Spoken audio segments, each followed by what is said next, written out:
Hello, ladies and gentlemen. I'm Matt from Matt's Bookshelf, and today I am finally continuing Project Pynchon.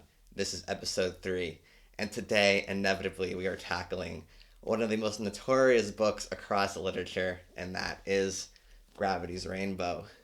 So, if you've watched my previous installments of Project Pynchon, you know that I have a very mixed relationship with Thomas Pynchon. Started off with V. I thought V was kind of mediocre, and then I read The Crying of Lot 49, and it became one of my favorite books of 2023. So going into Gravity's Rainbow, I was sort of expecting a flip of the coin as to whether or not I would love it or hate it. But now that I finish it, I'm ready to talk about my thoughts. And let me just start this off by saying, for no other book that I've done a video on have I struggled to come up with where to start when I was doing my outline. So I'm going to try to do this book as much justice as I can. Gravity's Rainbow is largely considered to be one of, if not the best novel from like the post World War II era. And at the time of its release, it received critical acclaim, tying for the National Book Award with A Crown of Feathers. It also got nominated for the Pulitzer Prize in Fiction and was going to win if not for the board deciding that the book was too extreme. It was too lewd for their liking, and so no book won that year. However, despite that, Gravity's Rainbow is probably the most well-known book to come from 1973, so I don't think any other book, regardless of what it won or its initial response, really holds a candle to Gravity's Rainbow. Roughly speaking, in this 900-page book involving 400 plus characters, the novel follows Tyrone Slothrop, who is a lieutenant in the U.S. Army, as he attempts to track down the V-2 rocket with the serial number of a quintuplet of zeros. This takes him from England into Germany and across war-torn Europe. On the other hand, the development of this V-2 rocket is being done by the remnants of the Nazi army, spearheaded by a man named Captain Blissera, who's a captain of the SS, and the actual scientific and engineering of the rocket is being done by the Schwarz Commando, who are a group of Herero scientists who survived the West African genocide conducted by the Nazis. But even within this own Schwartz Commando group, there's one half that thinks that their community should commit suicide so that they cannot help their oppressors, and the other half has grown a sort of cult-like worshipping of the rocket they are developing. And all during this, there are factions within the Western world that are all on opposite sides of the Western world that are all following Tyrone Slothrop because his sexual exploits in England seem to also be where the V-2 rocket inevitably hits. So throughout the novel, there are scientists questioning whether or not Tyrone Slothrop's penis, or his erection to be more specific, is attracting V-2 rockets to the locations, is a warning sign that rockets are coming, or, get it, or if Tyrone Slothrop is just so infatuated by the idea of mass extinction of his own people that, that he gets sexually turned on. And humorous as it may be, part of what makes Gravity's Rainbow such an amazing novel is the seriousness with which these absurd concepts are taken. Don't get me wrong, this book is incredibly slapstick at times, but there are moments where you get this really serious scientific conversation as to whether or not this man's boners actually have an impact on where the V-2 rockets land. And it's just such a joy to read, especially knowing that there is like a scientific logic behind this that Pynchon uses. Written in the stream of consciousness writing style, Pynchon influenced many of the same styles and themes that are present in V and in The Crying of Lot 49, the most obvious being entropy and paranoia. However, these are explored in much more complexity than in either of the prior two novels, and making Gravity's Rainbow one of the most dense books, one of the densest books I've ever read. It draws comparisons for me to Ulysses and The Recognitions in that Gravity's Rainbow just showed me how like a new level of how character development in prose and imagery can be portrayed in the novel form. Like with Ulysses and Recognitions, I was blown away by where this book goes. It's very thematically different from those two books, but they are similar in the fact that they are just these brilliant authors at their most unhinged, and you just sort of have to go with the ride because they do have that stream of consciousness style, which does branch out. I would say compared to those two books I just mentioned, Gravity's Rainbow has the clearest narrative arc for me, which is also funny because I think it has the most absurd and complex plot of the other two novels. But To me, it had the clearest plot progression. It was difficult at times. There are, of course, moments where the stream conscious writing style takes over and the plot gets lost, sort of. I mean, purposefully lost, I should say, but lost nonetheless. But however, I never really felt like Pynchon was being vague for the sake of being vague. And whenever it was time to like have a cathartic moment or to add another layer to the story, it was portrayed in a clear enough way for me. Gravity's Rainbow is fundamentally all about entropy and the price we pay for human greed, for war, and for the erasing of people's sins. And so in like one page it can fluctuate thematically from nihilism to like absurd slapstick, sometimes involving monkeys, and it all just works because it's just he has just done such a great job of establishing a clear setting. Much of the praise that I gave to The Crying of Lot 49, mainly San Narciso, feeling like such a real place. The Zone, which is war torn Western Europe, is so well realized. He's Pynchon. I don't think gets enough praise for being such a profound world builder, and what he does in The Crying of Lot 49 is only further perfected here in Gravity's Rainbow. I started reading Gravity's Rainbow at the end of December, and I did not finish the book until early March. Probably the best praise I can give this novel is that I never really got tired of reading this book. In fact, now that I'm a week removed from it, I kind of miss the world and the characters, and it's kind of sad to me that their stories don't continue. I could have just kept reading about the tales of Slothrop and Roger Mexico and Katya for a long time. And it is kind of sad that their stories are over for me. And this novel has been on my mind as I've gone back through the novel at my highlighted quotes to prepare for this video. I'm just kind of impressed by how much in the book that started ends up mattering by the end. Of course, most of the character arcs and plot arcs have that parabola shape to them. Mainly Tyrone Slothrop, who starts the novel fairly nihilistic. Throughout the novel, has a goal, has a clear goal that he wants, and kind of like Oedipus Mass in Crying Out 49 is just so broken down by his society that at the end he just returns back to his old self, and it's really bold to do that for a novel that's so long. I think of like the Recognitions in Ulysses, and the characters in those books go through extreme character growth. Here there is extreme character growth, but it all regresses by the end, and normally I think I'd be unsatisfied, but here it was very satisfying for me because of the message that Pynchon is trying to say. And in Pynchon, though it can be funny, it never really, the severity of the message, the urgency of what he's trying to say, never feels lessened by some of the funny stuff in the novel. One of the smaller themes of Gravity's Rainbow is the indifference towards war. And as I said with Tyrone Slothrop, he starts the novel having, this is at this point is 1944, they're in England, so they've just been bombed to smithereens for years. And when something is so common, the severity of it tends to be toned down. So I'm going to read for my first section one of Slothrop's first character introduction scenes, and a fairly interesting one for a main character, I should say. Once upon a time, Slothrop cared. No kidding. He thinks he did anyway. A lot of stuff prior to 1944 is getting blurry now. He can remember the first Blitz only as a long spell of good luck. Nothing that the Luftwaffe dropped came near him. But this last summer, they started in with those buzz bombs. You'd be walking on the street in bed, just dozing off suddenly. Here comes that farting sound over the rooftop. If it just keeps on, rising to a peak, and passing over, why, that's fine. Then it's somebody else's worry. But if the engine's cut off, look out, Jackson. It's begun its dive, sloshing the fuel aft, away from the engine burner, and you've got 10 seconds to get under something. Well, it wasn't really too bad. After a while, you adjusted. Found yourself making small bets, a shilling or two, with Tanta V. Muck or Mafflick at the next desk, about where the next doodle would hit.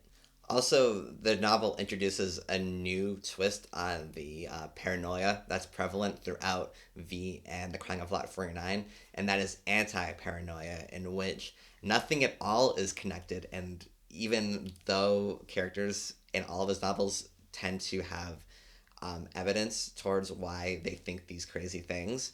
Um, Here, especially with Slothrop, it gets at one point where he starts to think that all the things that he in his background and his history are not connected, and maybe he's just going insane. And I did really like the section as well, so I'll read that too. Well, to find the sour bomber, sooner as this rain lets up, give the man his hashish. But what then? Slothrop and the Escarat and the Yamp Imipolek's mystery have grown to be strangers. He hasn't really thought about them for a while. When was that? The day he sat with Sare in the cafe, smoking that reefer. Oh, that was the day before yesterday, wasn't it? Rain drips, soaking into the floor, and Slotha perceives that he's losing his mind. If there is something comforting, religious if you want, about paranoia, there is still also anti-paranoia, where nothing is connected to anything, in a condition not many of us can bear for long. Well, right now, Slothrop feels himself sliding into the anti-paranoid part of his cycle. Feel the whole city around him going back, ruthless, vulnerable, uncentered as he is, and only pasteboard images now of the listening enemy left between him and the wet sky. Either they have put him here for a reason, or he's just here. He isn't sure that he wouldn't actually rather have that reason. First of all, it's kind of hilarious that Pynchon makes the connection that all people who are religious are paranoid. Second of all, just again, I love stories that take time to add gravity to the violence that is portrayed here, and considering the absurd situations Slothrop has been in, both slapstick and just incredibly violent, it makes sense that he would find some sort of pleasure in the idea that all these conspiracies he's finding out, both about the V2 rocket and about himself, would all just be meaningless and he's not special. However, there's also that longing for meaning, like what Oedipus Mass has at the end of the Crying of Lot 49. And so the character conflict and contradictions just further ground a character like Slothrop in reality for me. And finally, I just love scenes where Pynchon goes off.